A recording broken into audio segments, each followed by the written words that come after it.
আসসালামু আলাইকুম গাইস। তো আজকে ছিল 13 নম্বর রোজা আর হোলি একই সঙ্গে ছিল। তো আর এই দিনে অনেক পুরোনো স্মৃতি ভেসে উঠলো, তাই আমি ছোট্ট ব্লগে তুলে দিলাম। তো ব্লগটা শেষ পর্যন্ত দেখতে থাকো। আজকে সকাল সকাল বেরিয়ে পড়েছিলাম মাকে আনতে। মা আর ছোট মহারানী কিন্তু বেড়াতে গেছে আমার মামা বাড়ি, তাই ওদেরকে আনতে চলে এসেছি। আর আনতে এসে দেখছি এরা কিন্তু রেডি হয়ে আছে, আমি আসছি তাই ক্যামেরার সামনে আসার জন্য। তো এদের সঙ্গে গল্প গুজব করলাম, তারপর চলে আসলাম বাড়ি। আর বাড়ি এসে কিন্তু আজকে বাজারে বেরিয়ে যাবো, তার কারণ অনেকদিনই বাজারে যাইনি, কিছু ফল কেনাকাটা করতে হবে, তার জন্য চলে আসছি বাজার। আর বাজারে আসতেই কিন্তু দেখছি সুন্দর আবহাওয়া একদম, আর চারিদিকে কিন্তু হোলির মানে আবির মাখানো মনোরম পরিবেশ। তো এখানে এসে চলে আসলাম ফলের বাজারে। তো ফল কিনে নিলাম, ফল কেনাকাটা কমপ্লিট হয়ে গেল। তারপরে আমি চলে আসছি এইদিকে। আর এদিকে আসতে দেখছি মার্কেট পুরো বন্ধ আছে, শুধু ফলের বাজার আর মুদি বাজারটাই খোলা। তো মুদি বাজারে আসলাম, কিছু মুদি বাজারও করে নিলাম। তারপর ওখান থেকে বেরিয়ে চলে আসলাম পথের সাথী টোটো সার্ভিসেস সেন্টার, আমার পুরনো বন্ধু। এইখানে আসি আর আগে ভিডিও বানাতাম, তো চলে আসলাম এদের সঙ্গে গল্প করতে। তো এদের সঙ্গে গল্প করছি, এটা হচ্ছে আশিক ক্যামেরাম্যান। তো এদের সঙ্গে গল্প গুজব করছি আর অনেক পুরনো স্মৃতি মনে পড়ছে, তাই এখানে বসে ওয়েট করতে লাগলাম। তারপর ওখান থেকে বেরিয়ে গেলাম এখন বাড়ি। আর বাড়ি আসতে দেখছি চোখে পড়ছে চারিদিকে কিন্তু ছোট ছোট বাচ্চারা সব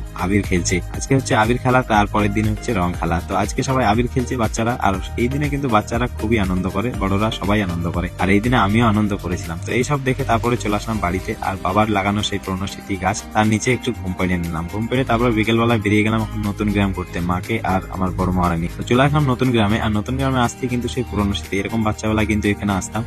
মানে এই জায়গাগুলো কিন্তু অনেক চেঞ্জ হয়ে গেছে আগের থেকে। আর আগে একা একা ঘুরতাম, এখন বেরিয়ে গেলাম মেয়েকে নিয়ে ঘুরতে। তো বেশ ভালোই লাগছে, অনেকদিন পর এই জায়গায় প্রথম মেয়েকে নিয়ে ঘুরতে আসছি। তো ভাই আমার আগে আগে চলে যাচ্ছে মামার কাছে, মামার সঙ্গে যেহেতু দেখা করতে এসেছি। তো এই গ্রামটা সত্যি খুব ভালো লাগছে। এর আগে যখন আসতাম তখন কিন্তু এগুলো সব ইটের রাস্তা ছিল। আর এখানে দেখছি ফলের দোকান বসেছে, যেহেতু রমজান মাস আর এই মাসটা এই ফলের দোকান এরকম মোড়ে মোড়ে সব জায়গাতেই বসে। তো আসতেই দেখছি দেখা হয়ে গেল মামার সঙ্গে। মামা বাড়িতে বসে কম, এই দোকান বাজারে এসে বসে থাকে, ভালো লাগে। তো মামা পুলিশের জব করতে, এখন রিটায়ার হয়ে গেছে, এখন বেকার বাড়িতে বসে থাকে, বয়স হয়ে গেছে, তাই চলে এসেছিলাম। আর এই যে রাস্তাটা দেখতে পাচ্ছ, এটা লালবাগ মতিঝিলের দিকে চলে আছে, আর এটা হচ্ছে চুনাখালী। তো তারপর আমি চলে আসলাম মামার বাড়ির দিকে। আর এদিকে মামার সঙ্গে গল্প গুজব করে তারপরে বেরোনোর পালা।